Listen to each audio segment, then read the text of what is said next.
네.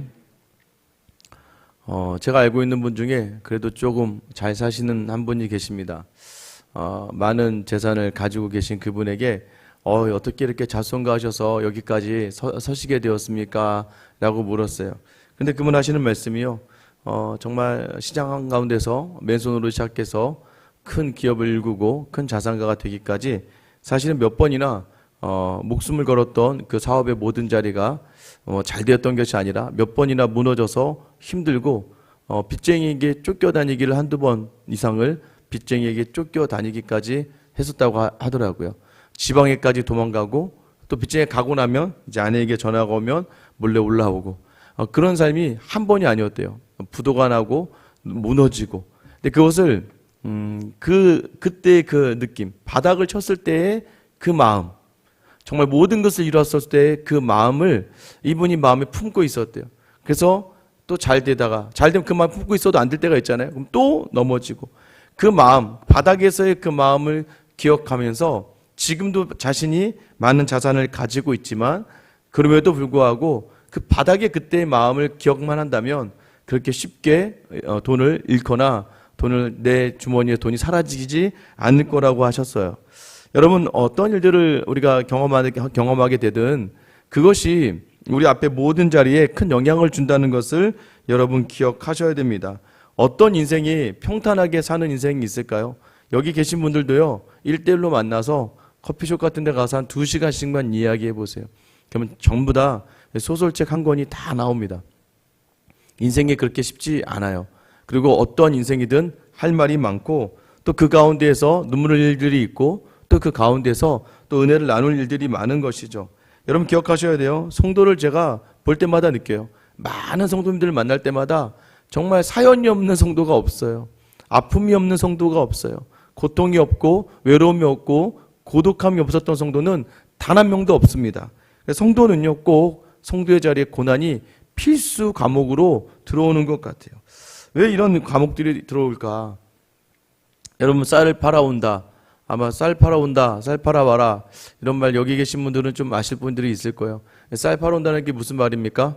쌀 사오는 건데, 예전에 우리 조상들은요, 집안에 쌀이 떨어지면 이 조상들한테 큰 화가 임한다는 생각에 집에 쌀이 없으면 이 쌀을 사가지고 오는 것도 쌀을 사온다고 이야기하지 않고 쌀을 팔아가지고 온다. 또는요, 그만큼 어려웠던 시간들을 대변하는 반어구 정도, 그러니까 반대적인 그런 어법의 형태입니다. 요즘엔 잘 쓰지는 않죠. 요즘 뭐 쌀을 팔아옵니까? 쌀을 그냥 다 카드로 긁어서 가져오면 되고, 없으면 뭐 주민센터 가서 쌀 없다고 하면 달라고 하면 줄 수도 있습니다. 그 시간들을 제 기억에 있었어요. 제 기억엔 저희 어머니가 저에게 가서 쌀을 팔아와라 라고 했던 그 말이 아직도 기억에 남아요. 예전에 공부를 그렇게 잘했던, 그렇게가 아니고 뭐 거의 뒤에서 놀았던 적도 있습니다. 공부를 열심히 하지 않아서 저 뒤에 가서 놀다가 다시 또 한번 공부를 열심히 해서 그래도 뭐 1등은 아니어도 앞에까지 와서 공부를 좀 해본 적도 있고, 나름대로 제 이름을 걸고 사업을 해서 나름대로는 사업을 많이 운영해 보기도 했고, 그런데 또 잘 되다가 망했습니다. 잘 돼서 망하는 경우도 있어요. 잘 되다가 망하고, 또 여러 가지 뭐 많은 경험, 직장 생활하면서 또 상사들이나 또는 거래처에서 뭐 말도 안 될 일이 터져서 굉장히 당황하고, 야, 어떡하나, 이제 굉장히 비관했던 적도 있고, 근데 그 시간이 흐르면서 그 모든 것들이 경험이 되어서 아마 제가 목사를 하고 있어서 여러분에게 조금 유익이 된다면, 여기서 직장에 다니시는 분들이나 사업을 하시는 분들이나 또는 여러 가지 문제로 있는 분들의 마음을 그래도 제가 조금이나마 알 수 있다는 것이죠. 왜냐하면 제가 경험했던 일들이기 때문입니다. 그것은요, 이전의 모든 자리는 제 생각에는 다시 어떤 기억들은 다시 그때로 돌아가고 싶지 않은 기억들도 있어요. 그때는 싫다 너무. 그런데도 불구하고 그 싫었던 그때를 하나님은 사용하세요. 누구를 통해서요? 저를 통해서 누군가를 위로하기 위하여 사용하신다는 거예요. 우리의 아픔과 우리의 고통과 우리의 모든 환난의 자리가 이 땅에 의미 없이 사라지진 않는다는 걸 여러분이 기억하셔야 돼요. 여러분 지금 인생의 밑바닥을 치고 계십니까? 여러분 그렇다면 지금이 기회예요. 어떤 기회일까요? 오늘의 이 이야기가 나중에 여러분의 믿음의 이야기가 될 거라는 것이죠. 꼭 기억하세요. 지금도 보세요. 언제가 가장 기억에 남습니까? 예전에 정말 그때 눈물 없이는 못 살고 기도 아니면 살 수 없었던 그때 그 자리가 지금도 인생에 가장 기억에 남는다고 많은 믿음의 선배들이 이야기하시거든요. 그래서 여러분 기억하시기 바랍니다. 지금 내게 주어진 것 다 하나님이 주셨고 이 자리에서 우리가 하나님만 놓치지 않는다면 하나님이 이 자리를 통해서 반드시 선으로 인도하실 줄 믿으시는 여러분 되시기를 축원합니다. 여러분 그렇게 우리가 가장 힘들었던 순간을요, 지금 가장 힘들어하는 누군가의 위로와 회복의 도구로 사용하신다는 거예요. 백신 아시죠? 백신이 어떻게 만들어지나요? 이 질병체와 병원체를 미리 조금 이제 이걸 희석시켜서 조금 이제 인간에게 도움이 되게끔 감당할 만큼 해서 집어넣는 거잖아요. 그러니까 여러분 우리에게 백신이 무엇입니까? 우리 살아가면서 고난과 고통의 자리들이요, 앞으로 다가올 더 큰 고난과 더 어려움과 큰 유혹을 이겨낼 백신의 역할을 하는 거예요. 무엇을 놓치지 않으면요, 하나님의 자리를 놓치지 않으면 지금의 고난은 앞으로 큰 일을 당하기 전에 예방접종과 같다는 것을 여러분 기억하셔야 됩니다. 여러분 오늘 결국 고난을 통해서 만나는 자리, 그 자리에서 하나님은 그 인생의 끝이 아니라 기회로 삼아 주시는 것이고 하나님의 역사를 만들어 가시는 거예요. 오늘 요셉을 보세요. 요셉과 형제들이 무엇으로 만났어요? 기근으로 만났잖아요. 흉년으로 만났잖아요. 세상에 볼 때 흉년은 다 무너지는 자리인데 하나님의 기준에서는요, 흉년을 사용하셔서 하나님의 역사를 이루어 가시고 만나야 될 사람들을 만나게 하시는 거예요. 저도 그렇고 여러분도 그렇고 우리가 그 흉년의 때에 서로 만나게 된 거예요. 그러지 않겠습니까? 여러분이 이 교회 찾게 된 이유가 뭐예요?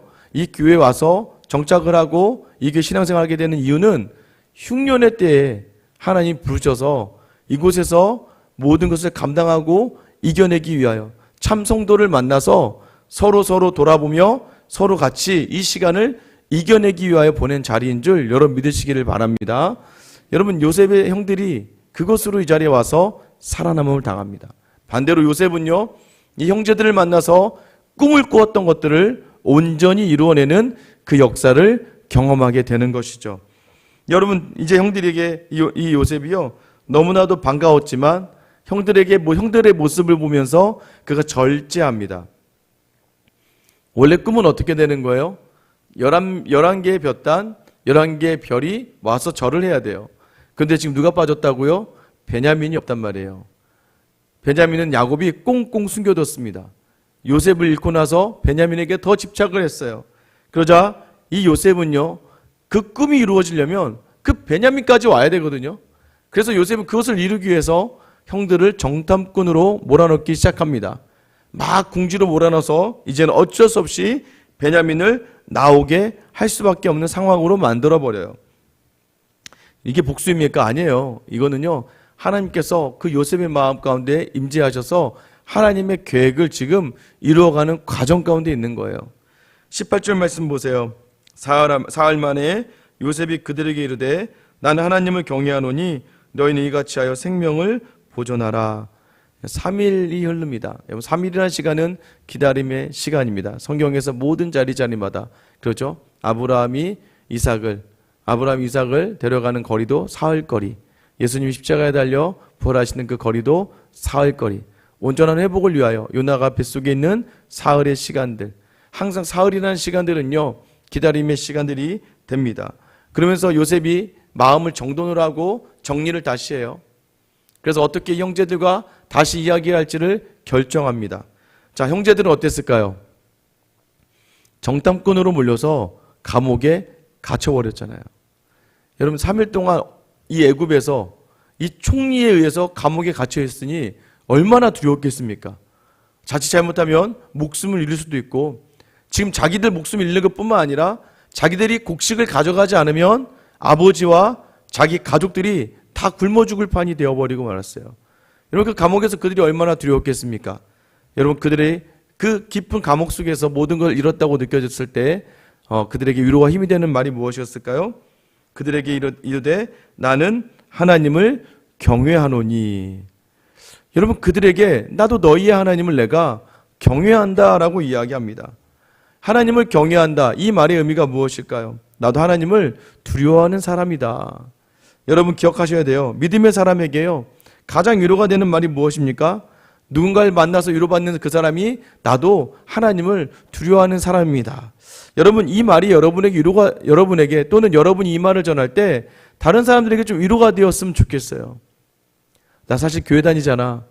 갑자기 네가 교회 다녔구나. 여러분 어떻습니까? 여러분이 만약에 어디든 가서 여러분의 공동체에 가서 내가 장로다, 내가 안수집사다, 내가 권사다, 내가 전도사고 내가 목사다라고 이야기할 때 여러분 그 사람들이 그 말을 듣는 것만으로, 또는 믿음의 사람들이 여러분에게 그 말을 듣는 것만으로 위로가 될 수 있을까요? 여러분, 저는 여러분이 어딜 가든 특별히 성도들에게 나도 교회 집사잖아, 나도 하나님 믿잖아, 이 말을 할 때 다른 상대방들이 큰 위로를 받을 수 있게 되기를 축원합니다. 그러려면 어떻게 해야 돼요? 요셉과 같이 해야죠. 요셉과 같이 고난과 역경 속에서 하나님을 놓치지 않는 삶, 그것이 바로 하나님을 두려워하는 사람이에요. 하나님을 두려워하는 사람의 특징이 무엇일까요? 오늘 바로 이야기합니다. 생명을 보존하라. 여러분, 하나님을 두려워하는 삶의 특징은요, 생명을 살리는 삶을 살아가는 사람이에요. 하나님을 두려워하십니까? 여러분의 가정이 여러분 때문에 살아나야 돼요. 여러분의 직장과 사업이 여러분 때문에 살아나야 돼요. 왜요? 생명을 보존하라. 왜요? 내가 하나님을 두려워하니까 너희의 생명을 내가 건져주겠다. 이 말이 얼마나 형들에게는 큰 위로가 되었겠습니까? 난 하나님을 두려워해. 그래 너희의 생명을 보존하게 될 거야. 여러분, 요셉이 지금 다 알고 있어요. 자기 형들인 걸 알고 있고, 그러나 형들은 요셉을 알지 못해요. 그러자 요셉이 그들에게 제안을 합니다. 19절이죠. 너희가 확실한 자들이면 너희 형제 중 한 사람만 그 옥에 갇히게 하고, 너희는 곡식을 가져가서 너희 집안의 굶주림을 구하고 너희 막내 아우를 내게로 데리고 오라. 그러면 너희 말이 진실함이 되고 너희가 죽지 아니하리라 하니 그들이 그대로 하니라. 여러분, 분명히 형제들이 이야기했습니다. 우리는 확실한 사람들이다. 우리는 원래 12형제가 있다. 한 형제는 지금 없어졌고 한 아들은 베냐민은 야곱이 지금 집에 아버지와 함께 있다는 것이죠. 근데 그래서 이 요셉은 처음에 믿지 않았어요. 다 감옥에 가두고 한 사람만 가서 베냐민을 데리고 오라고 했습니다. 근데 아마 요셉도 알고 있었던 것 같아요. 3일 정도 되다 보니까 야곱의 성격상 아들 하나가 가서 베냐민을 데리고 오라고 하면 야곱이 내줄까요? 나머지 형제들이 다 죽은 줄로 알고 아마 내주지 않을 거란 말이죠. 그러자 이제 요셉이 한 명만 감옥에 있고 나머지가 다 가서 그 베냐민을 데려오면 내가 너희의 말이 진실하다는 것을 내가 알아주겠다라고 이야기합니다.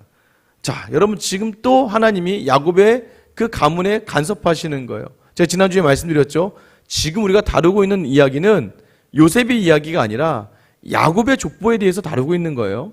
37장부터 시작하는 야곱의 족보예요. 하나님이 지금 야곱에게서 뭘 떼내시려는 거예요? 야곱이 그렇게 붙들고 있는 것들, 야곱이 그렇게 놓지 않으려고 하는 것들을 하나님은 떼어놓으시는 작업을 하신다고요. 여러분 기억하셔야 돼요. 여러분이 끝까지 믿음이 있다고 하면서도 붙들고 놓지 못하는 여러분의 자존심과 여러분이 세상의 것, 붙들고 있는 세상의 것, 하나님은 반드시 그것을 떼어내실 거란 말이죠. 여러분, 그래서요, 지금 베냐민마저 이제 떼어내려고 하는 거예요. 근데 야곱에게 있어서 어떨까요? 베냐민을 떼어내면 자기는 죽을 거란 말이에요. 이거 없으면 난 죽을 거야. 근데 여러분, 믿음의 사람에겐 그거 없어야 사는 거예요. 그걸 내보내야 살아날 수 있다는 것을 여러분 기억하셔야 됩니다. 아직도 붙들고 있는 게 무엇입니까? 아직도 놓지 못하고 있는 게 무엇일까요? 여러분, 빨리 하나님 마음 줄 때마다 딱딱 잘라내야 됩니다. 제가 어제 말씀드렸잖아요. 오늘 새벽에 잠깐 말씀드렸는데 저희 아이에게 시험이 다가온 것 같다 라고 했더니 아빠 신경 쓰지 마요. 포기했어요. 그냥 그러는 거예요.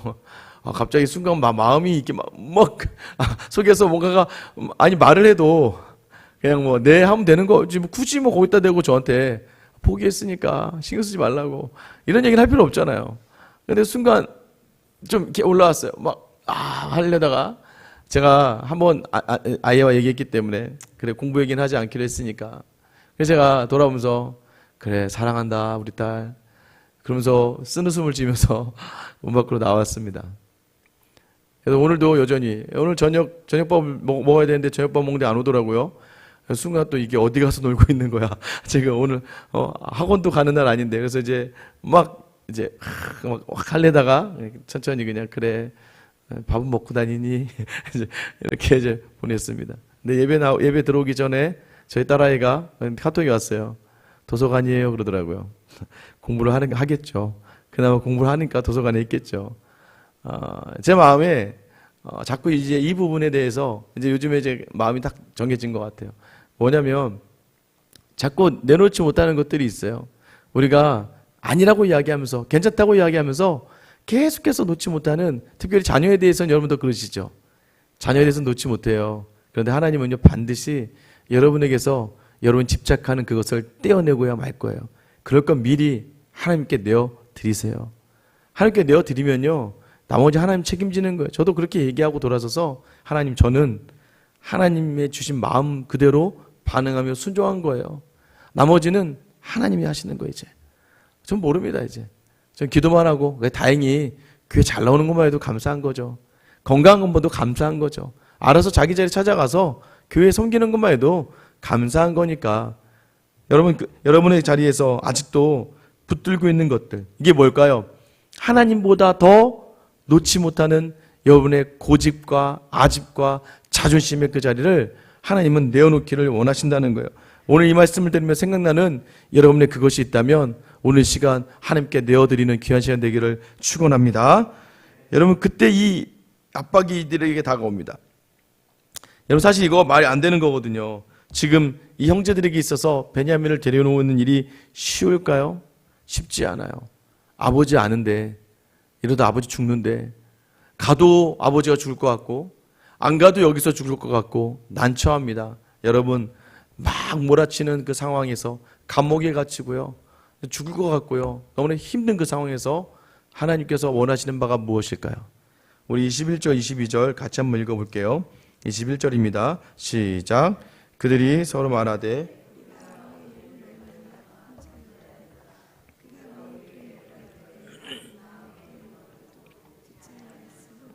이 괴로움이 우리에게 임하도다. 르우벤이 그들에게 대답하여 이르되 내가 너희에게 그 아이에 대하여 죄를 짓지 말라고 하지 아니하였더냐? 그래도 너희가 듣지 아니하였느니라.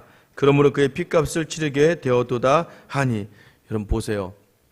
하나님이 그들을 스스로, 이게 이제 뭐 가톨릭 측으로 얘기하면 고해성사하는 거죠. 그들을 몰아가시는 거예요. 어떻게 해요? 그때 그 사건은 우리들의 죄였다라고 인정하게 하는 거예요. 자기들이 그 자리를 이제 당해보니까, 자기들이 막 몰리다 보니까 그때 요셉의 심정이 어땠을까 하는 거예요. 구덩이에 가둬놨잖아요. 지금 이들이 감옥에 갇혔잖아요. 3일 만에 어떻게 자기 힘으로는 헤어나오지 못하잖아요. 지금 이 형제들도 자기 몸으로는 헤어나지 못하니까 그동안 이 형제들 마음속에 응어리졌던, 이 형제들 마음에 가장 찔림이 되고 가장 아픔이 있던 사건 하나가 탁 나타나는 거예요. 그게 무엇이에요? 자기 동생 요셉을 미디안 상인에게 팔아버렸던 일. 그때 뭐라고 이야기해요? 그가 우리에게 애걸할 때에 그 마음의 괴로움을 보고도 듣지 아니하였으므로 이 괴로움이 우리에게 임하도다.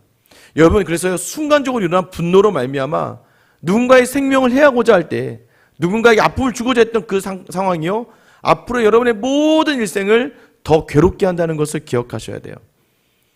여러분, 이것이 믿음의 사람들에게는 어쩔 수 없어요. 여러분, 우리는요 상처받지 않은 가해자는 없다니까요. 모든 가해자는 다 상처 속에 있습니다. 그 상처 속에 살아가서 나도 모르게 가해를 가하는 거예요. 왜요? 내 트라우마를 건드리고 내 아픈 상처를 자꾸 건드리니까 나도 모르게 그 사람을 상하게 하는 거예요. 제가 말씀드렸잖아요. 맞고 자란 애들은 커서 또 때린다니까, 자기 자식을. 여러분, 그 트라우마를 이길 수 있는 방법이 오직 우리 주 예수 그리스도의 십자가밖에 없는 줄 믿으시기를 축원합니다. 우리는요 십자가를 졌기 때문에, 우리 주님이 나 때문에 십자가를 졌기 때문에 여러분, 거기서 여러분 더 이상 핑계댈 게 없는 거예요. 가장 귀한 영생, 생명을 구해주셨는데 자꾸 우리는요 예전에 인간적인 여러 가지 일들, 아픔과 상처를 가지고 거기에 꽁꽁 그냥 둘러싸여져 있어서 아무것도 못하고. 믿음의 사람은 여러분 상처받지도 말아야 돼요. 왜요? 상처받으면 누군가에게 상처를 주거든요. 상처받지 마세요. 안 받을 수 있는 거예요. 왜요? 이 우리에게는 이미 그리스도의 그 은혜가 있기 때문에 안 받으면 되는 거예요. 근데 자꾸 우리는 쉽게 상처받아요. 자꾸 옛날의 그 추억으로 돌아가는 거예요. 근데 여러분, 그것을 우리는 다 내어놨잖아요. 하나님께 회개했잖아요. 하나님의 삶은 이제는 이전 것은 지나가고 새 것으로 살기로 작정했잖아요. 분노의 때는 몰랐겠죠. 그러나 그 시간이 지나 보니까 얼마나 잔인한 시간이었는지를 알게 되는 것이죠. 여러분, 이것이 바로 돌아보게 하시는 하나님의 계획이에요. 여러분, 하나 또 내려놓을 게 뭔지 아세요? 부모로 살다 보면 자녀들에게 다 잘못한 것 같아요. 이런 거 해도 잘못한 것 같고 저런 거 해도 잘못한 것 같고, 다 자녀들을 위해서 그렇게 수고했는데 자녀들의 못난 부분을 보거나 연약한 모습을 보거나 부족한 모습을 보거나 자녀가 아프고 힘들면 여러분 마음이 너무나 아프시죠? 그러지 마세요. 여러분, 그때도 그 마음마저도 하나님 앞에 내어드리시는 거예요. 왜요? 여러분은 여러분 부모 덕분에, 여러분 부모 때문에 그 자리에 있는 거 아니잖아요. 하나님께 내어주신 그 자리, 하나님 뜻대로 바라보는 그 자리, 분노할 필요도 없고 좌절할 필요도 없어요. 우리는 무엇만 하면 돼요? 기도하며 한 걸음 한 걸음 나아가기만 하면 되는 거예요. 그럼 르우벤은 한술 더 뜨죠. 르우벤이 뭐라고 이야기합니까? 그러니까 내가 그 아이에게 죄를 짓지 말라고 했잖아. 이 말을 하기엔 르우벤은 너무나 많은 영향력을 잃고 말았어요. 아버지의 첩과 잠을 잤어요. 그리고 이미 형제들 사이에서는 그 사건뿐만 아니라 모든 자리에서 이미 형제들 사이에서는요, 큰형으로서의 역할을 감당하지 못했어요. 근데 그도 하나는 알고 있었어요. 이것이 뭐예요? 그 아이의 핏값이다 라고 이야기하는 거예요. 여러분, 다시 한번 아셔야 돼요. 가뭄을 통해서, 내 삶의 고난을 통해서 우리는요, 우리의 죄를 돌아볼 수 있게 되어야 돼요. 우리의 죄가 무엇이었는지를 알아봐야 돼요. 여러분, 그래서 분노할 때가 아니에요. 억울해할 때가 아니에요. 낙심할 때가 아니에요. 그래서 믿음이 좋은 건, 제가 여러분에게 얘기하지는 않아요. 제가 누누이 말씀드리지만 어떤 분들은 그렇게 반응하세요. 차 사고가 났어요. 그러면 어떤 분들은 혹시 내가 하나님 앞에서 범죄한 것이 있는가를 돌아보는 분들이 계세요. 자기가 자기의 것을 돌아보는 건 괜찮아요. 근데 다른 사람을 향해서 함부로 이야기한 건 굉장히 교만이라고 제가 말씀드렸잖아요. 여러분, 우리가 고난의 때에, 환난의 때에, 아픔의 때에는요, 혹여나 내가 하나님 앞에서 범죄한 것들이 있는지 돌아보셔야 돼요. 그 돌아봄의 자리에서 오늘 르우벤은 뭐로 나아가요? 다음 주에 이제 더 회복으로 나아가는 그 시작이 되는 것이죠. 여러분, 기억하시기 바랍니다. 가뭄과 억울함과 오해의 자리, 여러분 그런 자리에서요, 여러분 너무 주눅 들지 마세요. 너무 움츠러들지 마세요. 하나님은 그 가운데서 반드시 행하고자 하시는 하나님의 계획이 있다는 거예요. 흉년의 때에도 다 하나님의 계획이었고, 이 흉년 이후의 모든 계획도 이스라엘을 위한 하나님의 계획 속에 있다는 것이죠. 여러분, 이 깨달음 속에서 우리가 더 앞을 보고 나아갈 수 있는 것이죠. 이 이야기를 들었던 요셉이 통역이 있었음에도 불구하고 이 요셉은 알아듣죠. 형들이 지금 이야기하는 게 다 자기 얘기잖아요. 아, 형들이 정말 힘들었구나. 24절 상반절 보세요. 회복의 시작이 무엇입니까? 요셉이 그들을 떠나가서 울고서 돌아와서. 요셉이 3번 웁니다. 여기 한 번 울고요, 창세기 45장에 형들과 제외할 때 한 번 울고요, 마지막에 아버지의 이름을 파는 형들 앞에서 울며 이야기해요. 형들이 살려달라고, 아버지가 우리 해코지 하지 말라 그랬어 라고 할 때 한 번 더 울어요. 왜요? 이 상황을 보세요. 요셉이 아는 거예요. 야, 지난 14, 15년 동안 거의 20년 가까이 됐겠죠. 20년 가까이 이 형들이 마음속에 그날의 그 괴로움이 계속해서 이 형들을 괴롭히고 있었구나. 형들이 그것이 작정한 계획이었습니까? 우발적인 사건이었잖아요. 자기들은 밖에서 양떼를 치고 있는데 동생 요셉이 채색 옷을 입고 나타나니까 눈이 갑자기 뒤집어지잖아요. 우리는 아버지가 아들 취급도 안 하는데, 아버지 지금도 보세요. 베냐민만 끼고 돌잖아요. 형들은 가서 죽던 말던이에요. 이 형제들 안에 얼마나 큰 정말 그 편견의 차별에 의한 그 상처가 있지 않았겠습니까? 형들이 그 아픔을 요셉이 돌아보게 되는 거. 왜 돌아보게 되었습니까? 요셉이 노예로 살아보고 죄수로 살아봤으니까 형들의 그 마음을 알 수가 있는 거예요. 아들인데 아들 같지 않게 살아가는 형들, 아버지의 아들인데도 불구하고 아버지에게 인정받지 못하고 그 집의 하수인처럼 일만 시키고 그 요셉과는 차별화시켜서 그 많은 상처 가운데 있었던 형들의 마음이 요셉이 고난의 터널을 통과한 다음에야 이해가 되고 그 마음이 알게 돼요. 그러자 요셉이 눈물을 흘리며 이야기하게 되는 것이죠. 여러분 오늘도 여전히 여러분을 몰아붙이는 세상 속에서 여러분 하나님을 놓치지 않게 되기를 축원합니다. 여러분 요셉은요 그 자리에 있었던 거예요. 오늘 베드로전서 새벽 말씀도 마찬가지잖아요. 여러분 어떠한 상황이 되든 세상이 주는 권세에 순종해야 될 이유는 하나님이 더 크게 역사하시기 때문이죠. 주를 위하여 그 모든 자리에 순종함의 자리로 나아가야 되는 거예요. 다만 우리가 놓치지 말아야 할 자리가 무엇입니까? 로마서 12장 21절에는요 악에게 지지 말고 손으로 악을 이기라라고 이야기했어요. 제가 목회하면서 가장 힘들 때, 목회하면서 가장 열이 받고 가장 분이 나고 가장 억울할 때, 가장 내 마음에 상처가 컸을 때, 그때 제 모니터에 붙여놨던 말씀입니다. 어떤 누구와 대하더라도 내가 악에게 지지 말자. 손으로 악을 이기자. 여러분 그게 무슨 말입니까? 어떠한 상황이 되더라도 하나님이 실망하시고 하나님 우리 보면서 기뻐하지 아니할 일들을 하지 말자. 내 입의 말로도 범죄하지 말고 내 삶 행동을 통해서도 범죄하지 말자. 왜요? 이것 또한 하나님이 주신 것이면 무엇입니까? 제가 지난주에 말씀드렸죠. 이 또한 지나가는 거예요. 지나갈 이 자리를 복되게 지나칠 수 있는 저와 여러분 되기를 축원합니다. 여러분 억울함과 오해의 자리를 요셉이 경험했기 때문에 형들을 이해할 수가 있었어요. 이 형들을 위로할 수 있는 이제 토구가 되고 이 모든 것이 하나님의 계획임을 알게 되고 이 계획을 이끌어갈 하나님의 도구로 사용되어지는 거예요. 자, 그래서 요셉이 내린 첫 번째가 뭔지 아세요? 방안이 한 명을 붙잡아야 되겠는데 누구를 붙잡나 보세요. 24절 하반절입니다. 그들과 말하다가 그들 중에서 시몬을 끌어내어 그들의 눈앞에서 결박하고. 여러분 시몬을 잡아요. 왜 시몬을 잡았을까요? 요셉의 형제 중에 가장 악한 형제 중에 하나가 시몬이에요. 그죠? 우리 네이와 시몬이 그 세겜성에서 세겜 사람들 다 죽이잖아요. 그래서 나중에 이 아브라함에게 저주받을 만큼의 큰 진노의 자리에 서게 됩니다. 루벤은요 끝까지 요셉을 살려주려고 했어요. 근데 유다에 의해서 이 요셉을 팔 때 그 전에 죽이자 했던 그 형이 바로 시몬일 거라고 얘기해요. 가장 강하고 가장 악독했던 형 중에 하나였어요. 요셉이 복수하려고 잡아놨을까요? 여러분 아니에요. 요셉이 복수하려고 잡아놓은 게 아니에요.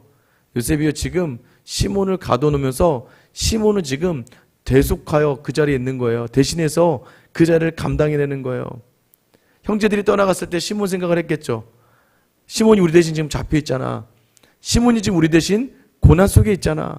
여러분 지금 요셉은요 시몬에게조차도 기회를 주는 거예요. 요셉은 예수 그리스도의 표징 아니겠습니까? 여러분 하나님은요 예수님은요 그 어떤 사람이라도 그 어떤 제자라도 끝까지 사랑하셨다는 것을 우리가 알 수 있죠. 마지막입니다. 25절에 명하여 곡물을 그릇에 채우게 하고 각 사람의 돈은 그의 자루에 도로 넣게 하고 또 길 양식을 그들에게 주게 하니 그대로 행하였더라. 여러분 그대로 모든 것들을 채워줍니다. 심지어는 집으로 돌아갈 양식도 넉넉하게 넣어줘요. 심지어 돈마저 다시 집어넣습니다. 여러분 살면서 고난이 닥치고 혼란이 닥치게 돼요. 그때 우리의 마음을 놓치지 말아야 될 우리의 마음이 무엇입니까? 하나님을 놓치지 말아야 돼요. 여러분 하나님을 놓치지 말아야 돼요. 요셉이 어땠습니까? 요셉이 정말 억울하고 분한 그때에도 요셉이 정말 욕심낼 수 있는 그때에도 하나님의 자리를 놓치지 않았다는 거예요. 아플 때만 기도합니까? 힘들 때만 기도합니까? 어려울 때만 기도합니까? 그때라도 하라는 사인이라고 여러분 믿으셔야 돼요. 어렵다면 힘들다면 지치는데 맨날 무슨 본인이 뭐 아니면서 맨날 그것을 인간의 힘으로 감당하려고 하니까 안 되는 겁니다. 때로는 고난을 주셨을 때는 고난이라고 느껴진다면 기도하라는 거예요. 환난이라고 느껴진다면 하나님을 거기서 더 담아내는 자리로 나아가야 되는 거예요. 오늘 믿음은요. 왜요? 믿음은 반드시 고난을 통과하거든요. 고난을 통과하지 않는 믿음은 없습니다. 억울함과 아픔과 상처를 반드시 통과한다는 거예요. 어떻게 해요? 그것을 하나님 나라의 도구로 사용하셔서 저와 여러분이 겪는 모든 그 자리, 억울하고 분한 그 자리, 상처와 얼룩진 모든 아픔의 자리를 하나님은 반드시 사용하셔서 누군가를 위로하게 하실 거예요. 반드시. 여러분께서 기억하셔야 돼요. 오늘의 고난은 내일의 누군가의 희망으로 사용되어진다는 거예요. 오늘도 여전히 아픈 가운데 있습니까? 근심과 염려가 그대로 있고 외롭고 고독하시고 지치고 분하십니까? 오늘 우리 안에 임하시는 이 말씀, 하나님을 놓치지 않는 여러분, 요셉이 고백하죠. 나는 하나님을 경외하노라. 나는 하나님을 두려워하기에 생명을 보존하라. 생명을 살리는 일에 앞장서 나가시는, 그래서 여러분의 가정과 여러분의 직장과 사업과 이 교회, 특별히 이 교회가 저 여러분을 통하여서 이제 새로 오시는 분들은 다 그 아픔이 있는 분들 아니겠습니까? 뭔가 부족하니까 오는 거예요. 여러분 뭐 다 살만한데 교회 다니러 오는 분이 어디 있고 또 다 여유가 있는데 뭐 주님 찾는 분이 어디 있습니까? 기존에 믿음 좋은 분들도 다 해결이 되고 문제가 다 해결되고 좋아지면 교회 신앙생활 그만둘 판인데 다가오는 그들에게 오늘 이 마음을 전할 수 있는 그 믿음의 사람을 설 수 있는 요셉과 같은 저 여러분 되시길 예수님의 이름으로 축원합니다.